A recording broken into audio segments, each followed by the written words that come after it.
Bora, gente, vamos embora com o podcast. Como é que vocês estão? Rodada de domingo, Campeonato Brasileiro. Quem diria, hein? Quem diria? Que jogo difícil, que jogo suado. Essa partida do Botafogo contra o Santos. A gente até falava sobre isso ontem, que eu imaginava um Botafogo muito favorito pelo momento do Santos. Obviamente que tudo que a gente fala, às vezes o torcedor fica bravo depois, né? O torcedor fala, chupa, que não sei o quê. Mas tudo que todo mundo fala, alguns, né? Não todos, obviamente, né? Alguns falam na maldade mesmo, né? Alguns falam na maldade mesmo, mas a grande maioria, imagino eu, até pelo Santos ser o clube do rei, né? O clube do Pelé, e pela morte recente até do próprio Pelé, eu não imagino que muita gente vai falar, não é nem mal, né? Não é nem mal falar mal do Santos. Que isso, né? Ninguém vai falar mal do Santos. Mas a gente fala que o momento é ruim. E a gente colocar um favoritismo do Botafogo na partida é pelo momento das equipes. Não é desmerecendo o Santos, não é. E aí, às vezes, o torcedor fica bravo, fica sentido, mas de forma alguma. Isso é falado com um tom de desrespeito. Imagino eu, tá? Pelo menos a grande maioria. Isso é falado como forma de trazer o torcedor para a realidade. De que, olha, a situação não é boa, o trabalho do Turra está começando e nesse pouquíssimo tempo não se viu muita coisa. Então, não tem, tudo que se fala, eu acho que assim, não é num tom de maldade, é num tom até de colocar assim, o torcedor, vamos, né, não vamos se iludir, a realidade ela é complicada, ela não é fácil, e quem diria, né? O Botafogo passou por maus bocados jogando contra o Santos. Eu acho que vale ressaltar dois pontos importantes para duas equipes. Para o Santos fica, obviamente, uma frustração e um gosto de derrota, mas para as duas equipes, o Botafogo mostrar a resiliência dessa equipe. Uma equipe que jamais pode ser desprezada, em nenhum momento. Tudo que essa equipe vem fazendo ao longo da temporada, essa não é a primeira partida difícil que o Botafogo enfrenta. Algumas partidas até que o Botafogo até venceu e venceu bem. Não foram partidas fáceis. Eu me recordo da partida contra o Grêmio na Arena. Não foi uma partida fácil. E o Botafogo no placar venceu bem. Mas não foi uma partida fácil, foi uma partida duríssima, né? Então não tem sido. Esse empate é mais uma daquelas partidas que, pelo resultado, você fala, pô, foi um jogo bem difícil, mas algumas vitórias que já passaram não foram jogos fáceis também. Foram jogos bem difíceis. E essa é mais uma partida que esse Botafogo mostra a sua eficiência, a sua resiliência e um perfil de uma equipe campeã. Perfil de uma equipe campeã, que não desiste nunca, que busca, mesmo num dia ruim.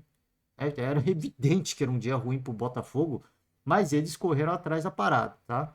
Vamos ouvir ao final do podcast de hoje a coletiva do Bruno Lage, mais uma vez, deixar uma moral para o Bruno Lage, entender o que aconteceu, né? Na visão do treinador português, porque agora são dois jogos do novo treinador e dois empates. E aí, antes que o torcedor já comece a pedir a volta do Caçapa, vamos com calma, né, gente? Vamos com calma. É importante a gente entender os contextos. E volto a repetir: esta não é a primeira partida complicada que o Botafogo passa. É óbvio que o placar termina com empate e poderia terminar com derrota. Mas eu vou trazer para a memória do torcedor algumas partidas complicadas que o Botafogo teve, né, nessas últimas partidas. O próprio jogo contra o Palmeiras no Allianz Parque não foi um jogo fácil. Foi um jogo que o Botafogo sofreu maus bocados em dados momentos da partida. O Veiga teve a chance de empatar o jogo num lance de penalidade, para quem não se recorda. Volto a relembrar, o jogo na Arena do Grêmio foi um jogo dificílimo. Um jogo dificílimo. O Caçapa até fala, diz que após o primeiro tempo no vestiário, ele falou, como é que era? É, vergonha, não era vergonha, ele usou um termo bastante forte, né? É milagre. Se a gente não tá perdendo por um milagre, não é vergonha, perdão, por um milagre, né? Não era milagre, era uma equipe lutadora e brigadora, por isso que não tomou o gol, mas ele usou aquele termo para chacoalhar, para demonstrar que, cara, precisa mudar a postura, precisa mudar alguma coisa. Então, antes que o torcedor comece a se preocupar, eu trago esses fatos à tona. E eu acho que o ponto mais importante é a volta por cima que essa equipe consegue. E não é a primeira vez nessa temporada que essa equipe demonstra isso, tá? Vambora, vamos para os jogos do dia. Mais tarde a gente vai gravar o podcast da Copa do Mundo. Tá rolando agora Alemanha e Marrocos. Tá uma massagem de 4-0 da Alemanha para cima do Marrocos. E agora a treinadora começou a fazer substituições. Imagino que deve ficar com 4-0, porque se a Alemanha quisesse, dava para meter 7 tranquilamente, tá? Tranquilamente, não é nenhum desrespeito ao Marrocos. A gente vai deixar para falar do jogo dos jogos da Copa do Mundo no próximo podcast, ao final da rodada. Hoje tem Brasil, então você que está acompanhando, eu sei que o horário é complicado, mas eu já deixo o convite a vocês, né? Acompanhar a seleção brasileira, prestigiar. Eu estou bastante ansioso, confesso a vocês. Não tenho por que ficar de demagogia aqui. Aliás, teve um jogo da Argentina, foi um jogaço, tá? Da Argentina contra a Itália. Vamos embora, vamos embora, vamos passar, senão a gente vai começar a falar de Copa aqui, tá?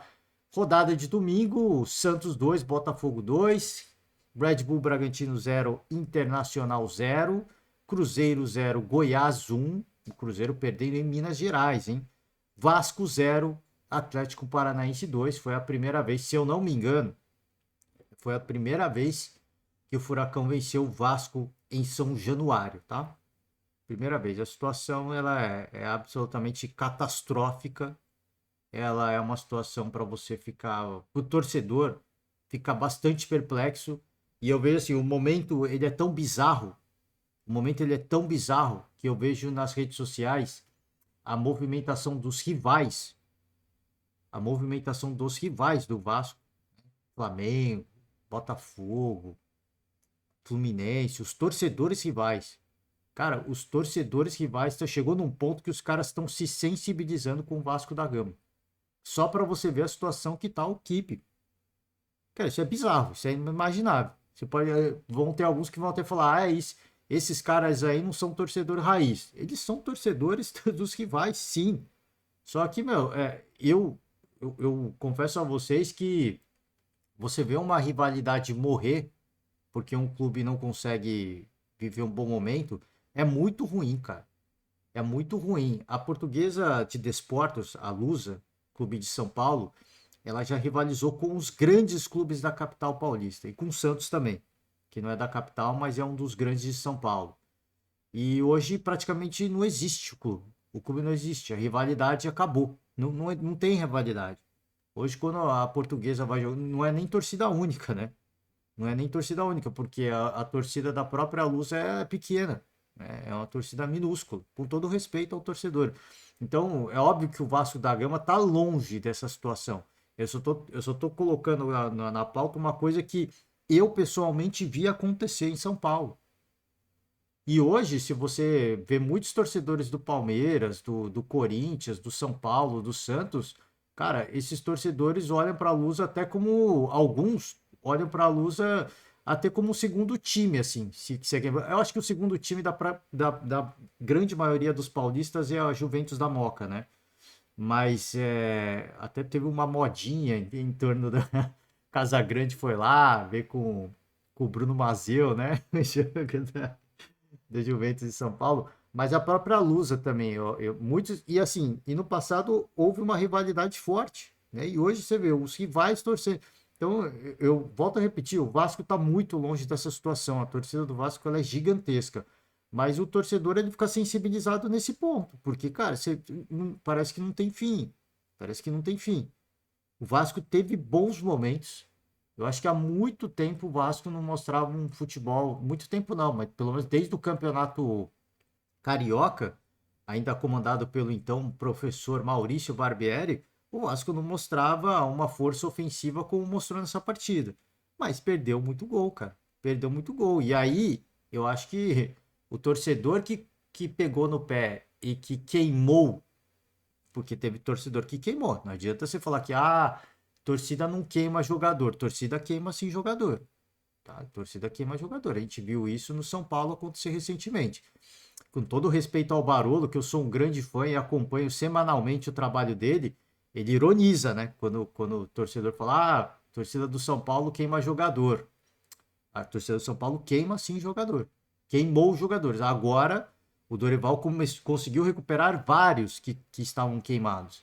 Mas a torcida do São Paulo queimou sim muitos jogadores promissores do São Paulo. Queimou sim. Pode falar que não, mas na minha opinião, analisando friamente, eu acho que sim. Tanto que o São Paulo consegue fazer boas vendas. Às vezes, né? Às vezes. Consegue. Se bem que ultimamente está ficando cada vez mais complicado, porque alguns jogadores tão chegando no fim de contrato e não estão renovando com o São Paulo. Mas é outra história. Mas voltando ao Vasco da Gama. Alguns torcedores, e aí quando eu falo torcedores, não é o torcedor comum de rede social. São os influencers. Os influencers, esses tendenciam a opinião e são formadores de opinião. E tanto que assim, o Casemiro, ele é um grande vascaíno e ele já criticou muito. Só que hoje, quando ele vai falar de Vasco, ele fala, cara, eu preciso tomar cuidado, eu não vou citar nomes.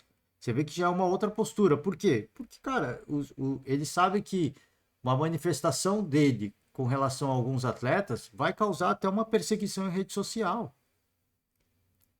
E os caras estão trabalhando. Você acha que o cara vai.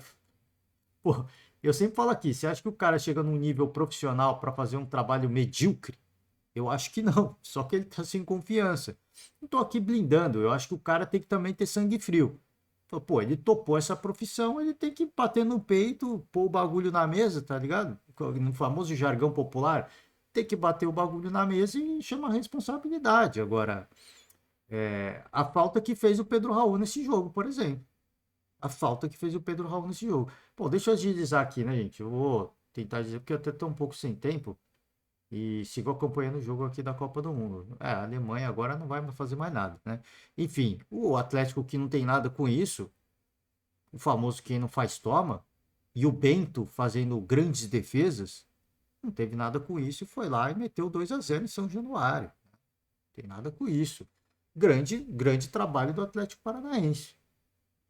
Tipo assim, vocês não vão fazer, nós temos um grande goleiro, nós vamos fazer.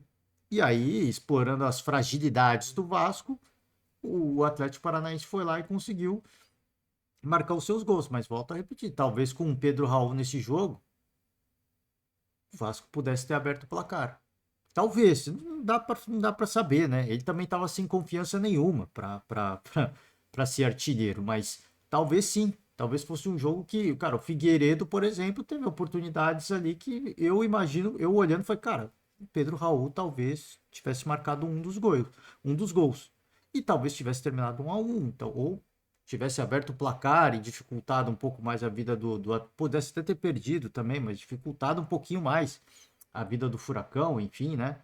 São teorias, não dá para a gente ficar no si, né? Não dá para a gente ficar no si. O fato é que houve uma certa evolução em termos do futebol praticado, mas tem muita coisa para evoluir, né? Mas eu acho que o caminho a ser trilhado com o Ramon, ele mostra sinais positivos. Tem muita coisa negativa ainda, mas eu acho que já tem um rascunho de coisas positivas, tá? O Cruzeiro, bom, vamos chegar nas notícias esportivas, também tem uma do Cruzeiro aqui para falar, então deixa eu pular, pulei o jogo do Santos e do Botafogo também. Red Bull Bragantino Internacional, um jogo que estreia do Eduardo Cudê, né, no Internacional, um jogo que o Ener Valencia teve um pouquinho mais de participação, tá um pouco mais solto, teve oportunidades importantes, não fez o gol, tem torcedor na bronca já, né? Então, assim, se o Inter que tem o Ener Valencia teve dificuldades para marcar, você imagina o Vasco sem Pedro Raul, né? Muito difícil, né? Assim, falando agora de internacional, né? O torcedor, o torcedor que cobra hoje o Ener Valencia, ele se iludiu, ele se vendeu uma ilusão, porque a gestão em nenhum momento vendeu essa ilusão, tá? A gestão em nenhum momento vendeu essa ilusão. Porque o Grêmio contratou o Luís Soares. E aí eu acho que a contratação do Valência foi meio que uma resposta a Luizito Soares. É um grande nome internacional, mas de longe se equipara a Soares, né? Mas meio que tentou rivalizar. E o torcedor se vendeu essa ilusão de que o Ener Valencia seria o Soares do Internacional. O torcedor pode até falar que não, mas essa foi a verdade. Foi isso que aconteceu. Quando foi anunciado o nome, cara, foi né? Foi um pandemônio nas redes sociais. Tanto que o Valencia até falou, cara, tô impressionado com o carinho nas redes sociais e tudo mais. O Ener Valencia é um grande jogador, mas ele não é um fora de série como o do Soares. Não é, não é. Ficou devendo esse jogo? Obviamente que ficou, e tem que ser cobrado por isso. Só que o que eu falo, a cobrança hoje ela é exacerbada porque o torcedor se vendeu uma ilusão de que ele seria o rival do Luis Soares. E ele não é. Ele é muito longe do Soares, né? E muito longe de ser decisivo como é o Soares para o Grêmio.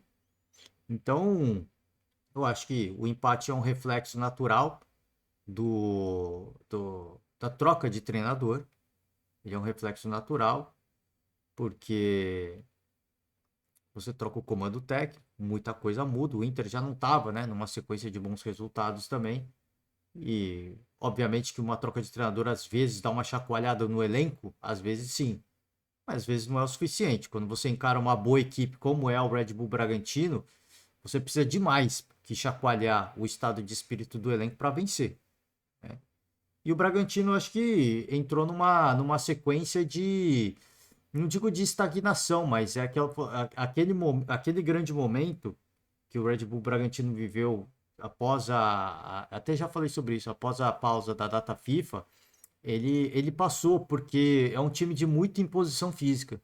E hoje eu acho que o Bragantino sente um pouco mais a parte física pela sequência de jogos. Né? Agora está tendo semanas livres para treinar. Talvez, né? Talvez o time consiga fazer mais uma próxima semana, talvez fazer um jogo de muita intensidade e aí engatar mais umas duas vitórias em sequência, assim. Imagino eu, acho que deve acontecer isso. Mas vai ser assim a temporada do Bragantino, né? Como é um time de muita força física, de muita imposição, de muita aplicação tática, quando o time se desgasta, os resultados, eles não digo que são negativos, mas dá uma estagnada, né? Quando parece que vai empolgar, ele dá uma freada. Porque eu acho que não é nenhuma coisa ruim. A logística cobra, né? E a falta de elenco, né? Isso pesa ainda mais, né? Isso acaba pesando ainda mais. Vamos para as notícias esportivas. Aqui esqueci de deixar os créditos. Globoesporte.com, só a situação de tabela das equipes, né? O Botafogo tá com 49 pontos, o Grêmio 29, ou 49, tá com 49 pontos é brincadeira, né?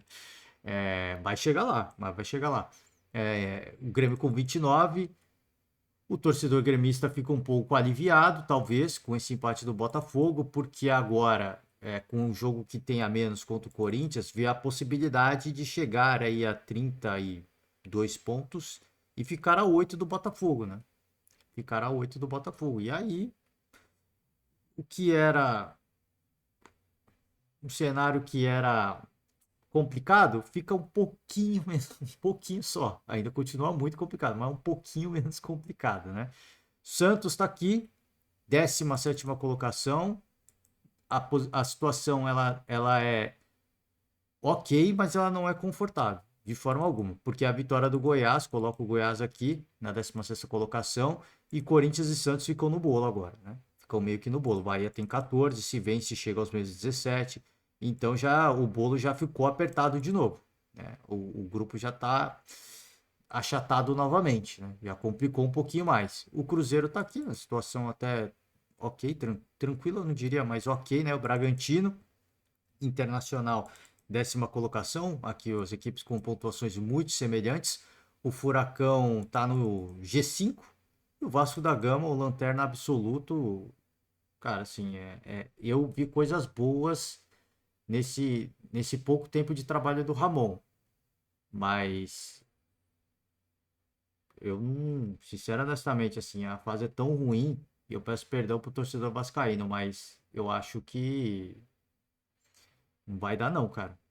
Não vai dar não. A fase ela é horrível e quando o jogo apresenta alguma coisa positiva, a derrota vem do mesmo jeito, né? A gente já viu isso acontecer com tantas equipes no Campeonato Brasileiro. Vambora. Bruno Lage, a gente vai ouvir a coletiva do Bruno, mas só fazer a chamada para você, torcedor, Globoesporte.com. Você, torcedor, que talvez eventualmente não tenha tempo de ouvir o treinador do Botafogo, ele ressalta o poder coletivo e a atitude enorme, tá? Buscou um empate contra o Santos e, cara, parecia que não ia rolar, né? Parecia que a derrota estava sacramentada e de repente o time deu um clique, né? o time deu um estalo, porque o Santos chegou a abrir dois gols com o Marcos Leonardo, né? E, cara, assim, impressionante. Teve gol do Tico, né? Teve gol do Tico, para alegria do torcedor, voltando a fazer gol. Mas vamos embora. A gente vai ouvir aqui o Bruno Lage ao final sobre Ramon Dias, tá? Ele diz que vê um futuro promissor. Eu espero que ele sim, espero que ele veja um futuro promissor, porque eu, de verdade, eu não consigo ver mais, porque eu falei, a gente já viu tantas e tantas vezes essa história se repetir no Campeonato Brasileiro, não com o Vasco, mas com tantas equipes. Ainda bem que o Ramon tá vendo coisas positivas e um futuro promissor. E o futuro, espero que seja o futuro dessa temporada, tá? Não que seja o futuro pro ano que vem, Ramon, pelo amor de Deus, tá? Creio que pelo tempo que tivemos de trabalho me impressionou muito. E eu fiquei impressionado por um certo momento do jogo também. E eu falei, volto a repetir, eu acho que tem coisas boas a serem tiradas dessa partida, porque foram muito obedientes taticamente, verdade, foram bem. O primeiro tempo foi muito equilibrado, poucas situações foram criadas dos dois lados. No segundo tempo, arrancamos bem nos primeiros minutos. É uma lástima, porque criamos três ou quatro situações e não convertemos.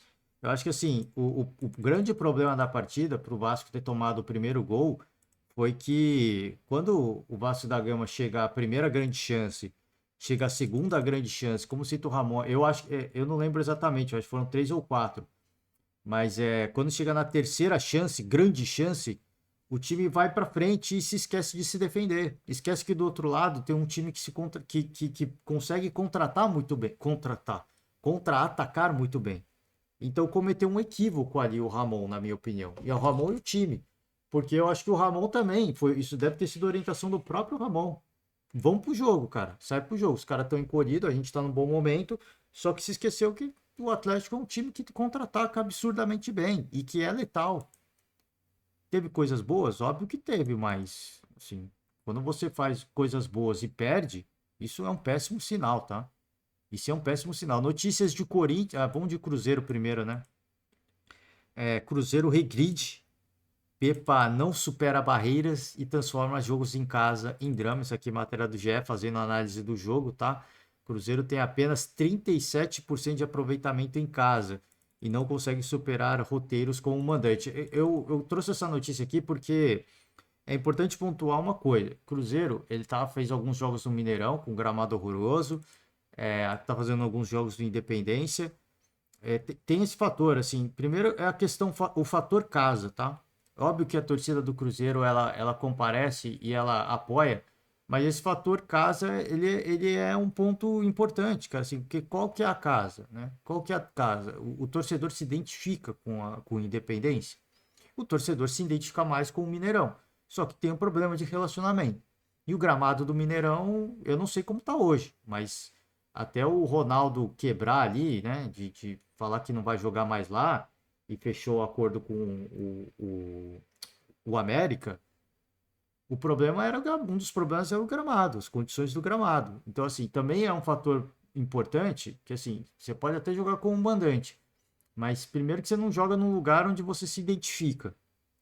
Depois, quando joga num lugar que você se identifica, que é o Mineirão, o gramado tá uma porcaria, você não consegue praticar um bom futebol. E aí complica, né?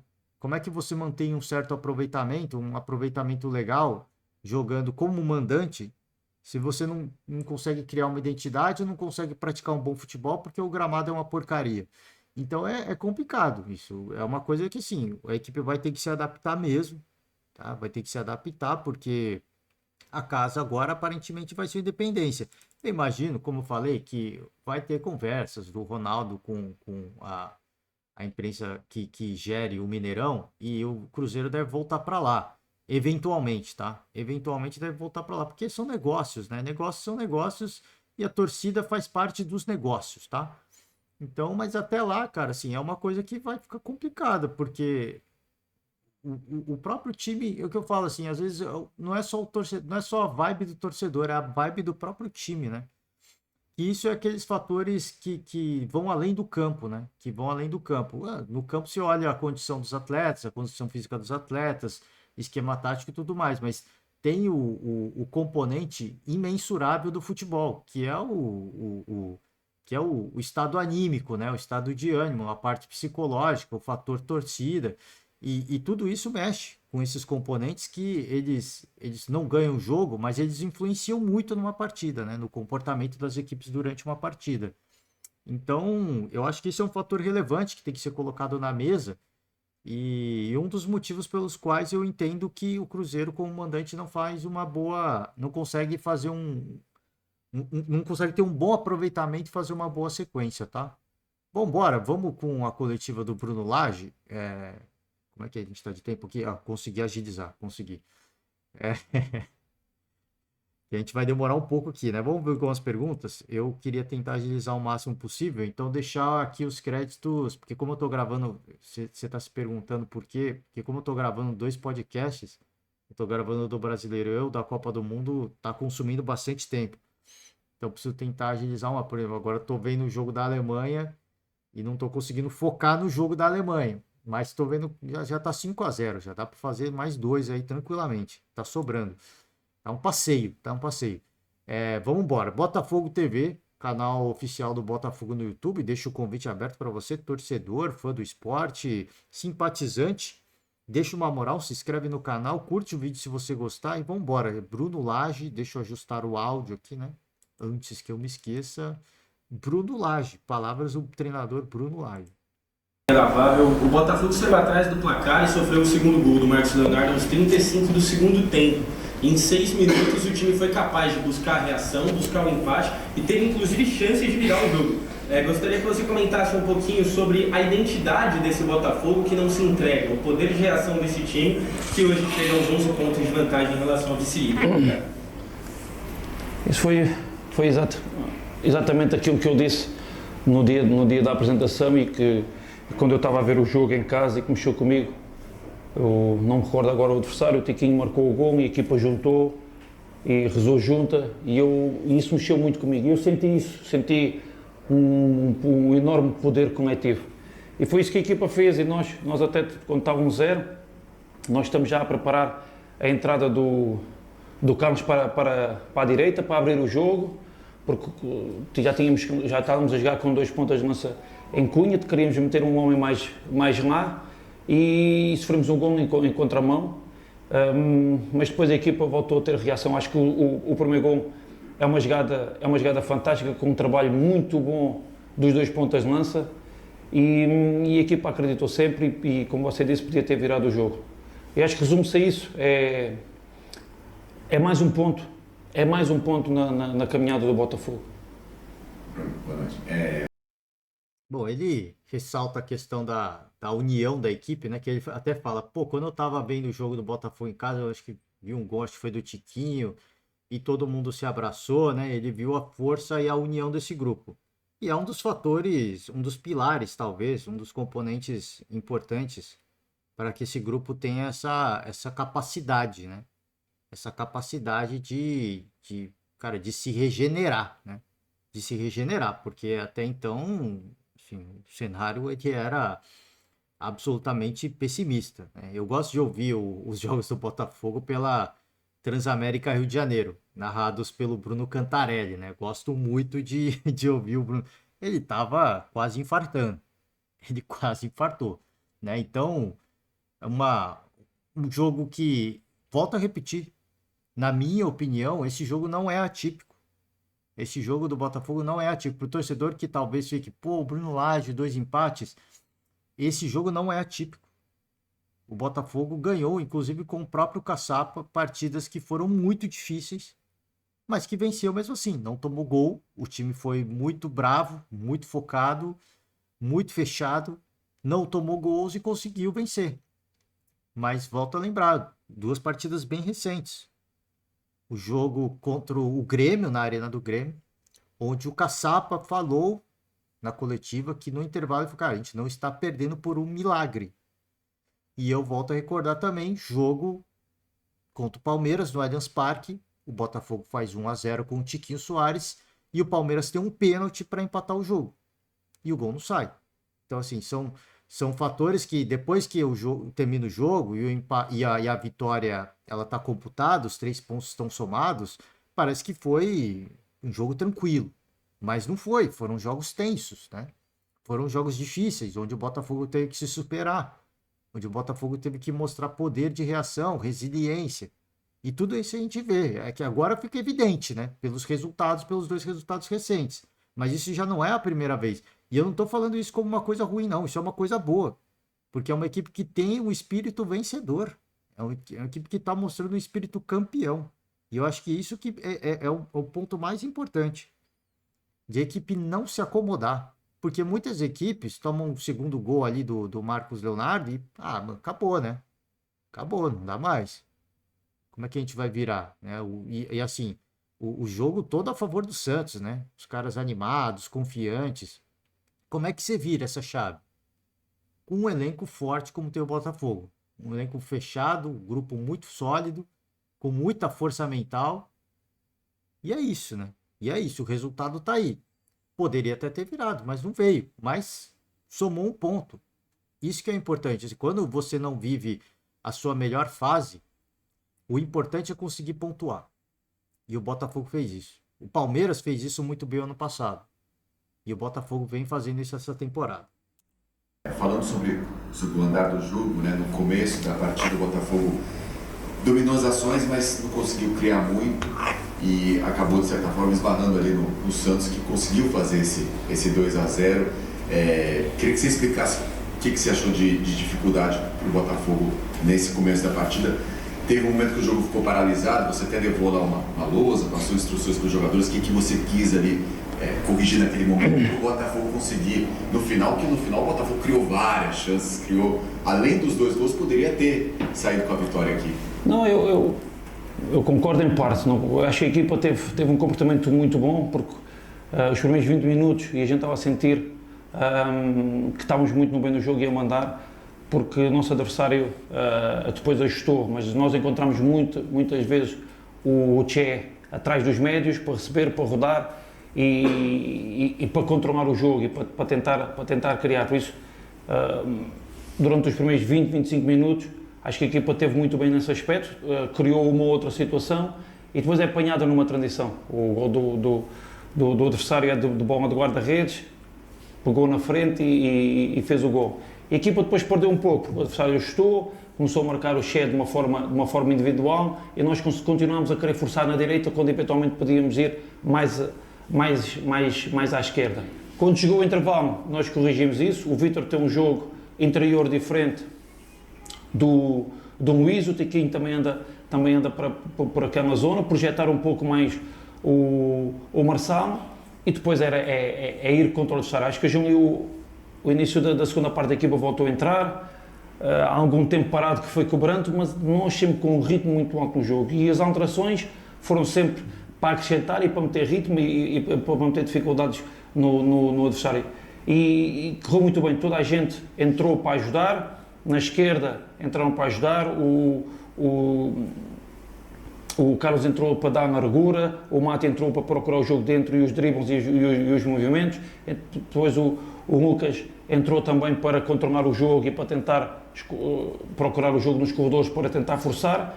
Por isso, eu dei os parabéns à equipa pela forma como de 2-0 passa para 2-2, mas a forma como nós sofremos os gols acho que foi um pouco oferecido e podíamos ter colocado a jeito, mas só uma equipa com um coração grande, só uma família muito grande e com uma atitude enorme, mas também de querer e de bem jogado, porque, repito, acho que o nosso primeiro gol é muito bem trabalhado, podia levar daqui pontos, porque é um campo difícil, vocês sabem disso.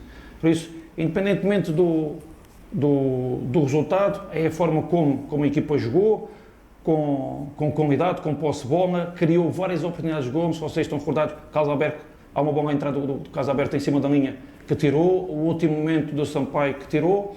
Por isso, é a forma como se chega lá e é mais um ponto na nossa caminhada, que nós vamos num campo difícil, que o ano passado não se conseguiu levar pontos daqui e hoje vamos mais um na nossa caminhada.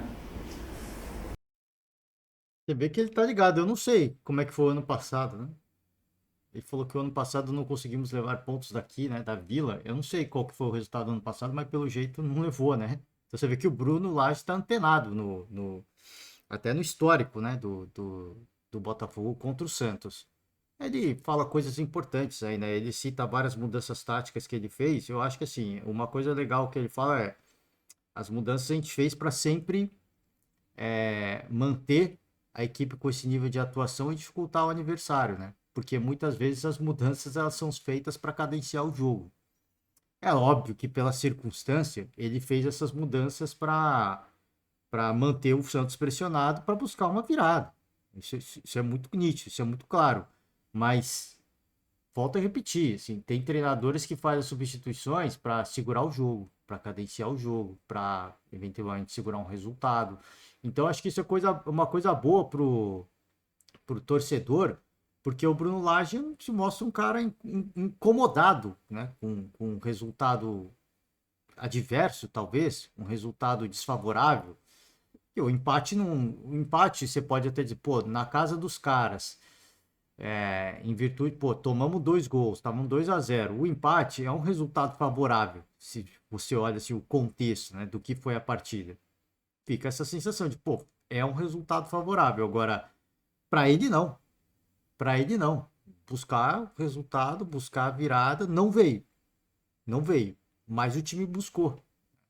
É um time que está buscando, é um time que está nessa pegada de, cara, não se conformar com um resultado com 1 ponto, né?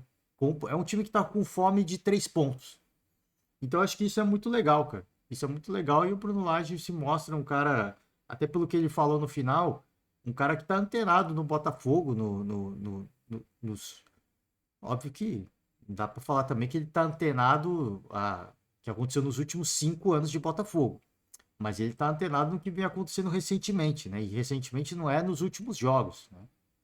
Então acho que isso é algo importante para o torcedor se manter, cara. Para aquele torcedor que está assim, pô, mais um empate do Bruno Lage, não é um cara que vai. Pô, eu quero usar o termo correto. Esse que é o ponto, assim. Não é um cara que vai se acomodar. Né? É um cara, eu acho que é um cara que em nenhum momento ele vai se acomodar. Então, apesar de 3 treinadores recentes, o torcedor tem que se sentir bastante agraciado. Teve Luiz Castro, um treinador incansável. O Caçapa se mostrou também um treinador incansável na busca pelas vitórias. E o Bruno Lage, apesar de 2 empates, e é importante a gente contextualizar que no jogo da Sul-Americana, até pelo resultado do primeiro jogo, o Bruno Lage falou em coletiva. A gente fez a gestão do elenco. E ele, segundo ele, palavras dele, foi a gestão perfeita. Porque talvez fosse um dos pouquíssimos jogos da temporada onde você, de fato, ia poder poupar. Né? E não perdeu. Bruno, boa noite mais uma vez. Eu queria insistir ainda sobre essas trocas e sobre a questão da lousa tática. E aí eu queria te fazer uma pergunta sobre a lousa tática que você orientou o quadro. Ok. 1 minuto antes da entrada do Janderson, você reuniu os atletas ali naquela parada técnica da troca do goleiro. Eu queria te perguntar se ali você já estava indicando para os atletas que viria um segundo atacante, um segundo ponta de lança, essa é a pergunta. E fala um pouco mais sobre essa questão de os atletas poderem visualizar o que você quer, mais do que ouvir, a importância do quadro tático ali, por favor. Nós usamos muito o quadro tático, mas mais é o que a gente usa de imagem. Nós vamos filmar o jogo, por isso é que na minha comissão técnica tem 2 analistas, nós vamos analisar o jogo e depois vamos falar com os jogadores de determinados momentos. E isto sempre é a minha forma de trabalhar, também com uma relação muito forte com o departamento de análise do clube, que é muito bom. Fiquei muito surpreendido pelas informações quando nos chegam, por isso ficamos muito bem. Acho que uma primeira palavra, e porque é a minha primeira semana, estrutura é muito importante. Fizeram-nos sentir em casa, deram-nos tudo, deram-nos toda a liberdade para mudar coisas no CT para nós sentirmos confortáveis, por isso sempre disponíveis, e depois todos os departamentos com uma simplicidade e com uma comunicação muito forte que nos deixam realmente muito contentes por trabalhar com eles. Depois é isso, nós podemos estar a falar no ar, mas se tivermos o quadro tático e chamar, é muito mais fácil. Eu estava a preparar os jogadores para isso, eu estava a sentir que nós tínhamos que empurrar a linha defensiva e tínhamos que os colocar em dificuldade. Vocês começaram a ver, ali passado 10, 15 minutos, alguns, especialmente ali no lado direito, o jogador do Botafogo, o defesa esquerdo, caiu e pediu para sair, o outro central pediu, e nós tínhamos que continuar a forçar, a batalhar, e é isso, é refrescar e andar. E o Janderson, eu não o conhecia, ele deu uma resposta muito boa no jogo em casa no último jogo em casa que nós fizemos, e era exatamente isso, era fazer as corridas nele, fazer ali corridas muito fortes no Messias, porque ele tem chegada forte, e era importante. Agora também meteram ali um homem com ele e também meteram em dificuldade. E a equipa fez isso na perfeição, baixar o Che para ligar e tentar procurar furar os espaços da linha defensiva. E às vezes isto faz parte do futebol, vocês sabem, a ideia é boa e não resulta, e hoje resultou, e por isso é que eu reforço. Acho que foi o nosso primeiro gol, é muito bem trabalhado, e é muito bem trabalhado na área pelos 2 pontas de lança, e um miúdo, mas com esta maturidade ali, dar de frente para o outro ponta de lança encostar, é realmente de classe, e deixo que todo aqui um potencial que ele tem, que se possa evidenciar e realmente ser um jogador de futuro no Botafogo. Bom, vou fechar a coletiva do Bruno Lage aqui. É legal o que ele falou no final, né? Às vezes a ideia é boa, mas ela não funciona, né? E a gente estava falando de Vasco, né? E se a gente lembrar do Barbieri, uma série de ideias boas, né? Que nunca deram certo. Que, pô, a gente dá risada, mas é trágico, né? É trágico. Mas última coisa que eu queria ressaltar, não vou nem pegar tanto no que ele fala do jogo, né? Que ele fala do Janderson lá, que, pô, ele deu uma resposta boa no jogo que fez, no primeiro jogo do Bruno Lage, né? Que fizeram em casa e tudo mais. Mas eu queria pegar o ponto que ele começa respondendo sobre a estrutura. Foi muito bem recebido, o pessoal deu a liberdade, deixou a gente muito confortável, deu a liberdade para a gente fazer o que a gente quiser. Nesse ponto, ele falou que, imagino que todo o staff, né, todo o elenco também, toda a equipe de suporte deu liberdade para eles fazerem muita coisa, fazer do jeito deles, né? Mas isso não dá certo se não existe estrutura. Se não existe uma estrutura para ser mudada, para deixar alguém à vontade, confortável, não vai dar certo. O que eu vou mudar? Como é que eu vou ficar confortável? Se não, imagina assim, você vai lá você vai ser treinador de uma equipe e o escritório só tem escrivaninha, não tem a cadeira. Aí os caras chegam, um funcionário humildemente para você, né? Fala, pô, fica à vontade aí, treinador. Não tem cadeira, mas aqui a gente faz do jeito que dá, né? A gente senta na quina da mesa, né? Enfim, senta no chão, ali no cantinho e tal. Como é que você vai ficar confortável se não tem estrutura? Então, acho que esse foi um ponto que ele falou e eu penso na estrutura. E quando eu penso na estrutura, eu eu vou ficar batendo nessa tecla e vou lembrar o torcedor, porque quando o Luiz Castro saiu, o torcedor ficou muito chateado com ele. E é compreensível que o torcedor fique chateado com ele, mas quando ele saiu, eu trago essas palavras, não é as aspas exatas, mas ele falou, cara, o Botafogo nunca mais vai sofrer como sofreu no passado. O Botafogo hoje é muito maior do que só um profissional, do que só uma pessoa. E é verdade, cara. E é verdade. Essas palavras do Bruno Lage me remetem àquilo que falou o Luiz Castro. E eu vejo espelhado nisso. Eu vejo o reflexo disso. De um treinador que chega, elogia o trabalho de todo mundo, grupo muito fechado, deixou a gente à vontade. E eu coloco esse ponto como a questão da estrutura que foi deixada, o legado que foi construído, que é muito maior, né? Porque o Caçapa conseguiu dar continuidade, uma continuidade bastante eficiente, né? E o Bruno Lage, na minha opinião, vem dando uma continuidade boa também. Ele vem dando uma continuidade pelos resultados, passa a impressão para o torcedor que, pô, o trabalho do Caçapa era muito melhor. Mas é a continuidade de um trabalho. É a continuidade de um trabalho.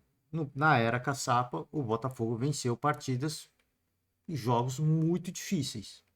Venceu jogos muito difíceis. Não só na era Caçapa, mas na era Luiz Castro também. Venceu jogos muito difíceis. E o caminho de uma equipe, ela é feita disso. Passar por adversários mais fáceis, adversários mais difíceis, mas contra os mais difíceis, o importante é não perder. Você não pode perder daqueles times que vão rivalizar com você para os seus objetivos. O Botafogo não perdeu para ninguém que hoje briga pelo título do Campeonato Brasileiro. Por isso que está sobrando tanto. Porque o Botafogo seguiu a cartilha de, cara, como é que vão ser campeão? Tem que bater nos caras que vão brigar com a gente. né? Essas são as partidas mais importantes e o Botafogo venceu. E o Botafogo conseguiu vencer. Então, gente, eu vou finalizar por hoje. A coletiva está quase no fim. Faço o convite para você, torcedor, acompanhar o restante da coletiva, tá? E para mim, minha opinião, torcedor mais maluco já fica, pô, mais um empate. E eu sigo com aquela ideia de que o trabalho do Bruno Lage vai ser um baita trabalho, tá? Eu sigo ainda com essa convicção. Encerro por hoje. Mais tarde a gente vai gravar segundo podcast do dia, né? O podcast da Copa do Mundo. Acabou de acabar aqui Alemanha e Marrocos, 6-0. 6-0 e teve um sétimo gol impedido. Mas eu faço o convite aqui porque vai ter o jogo da seleção brasileira agora. E a gente começa os aquecimentos para acompanhar a nossa seleção, tá certo? O jogo vai ser eu acho que vai ser na Austrália. Não sei onde. Também não importa, né? Também não importa. Encerro por hoje. Valeu demais. Forte abraço. E até mais tarde com o Jogo do Brasil. Tchau.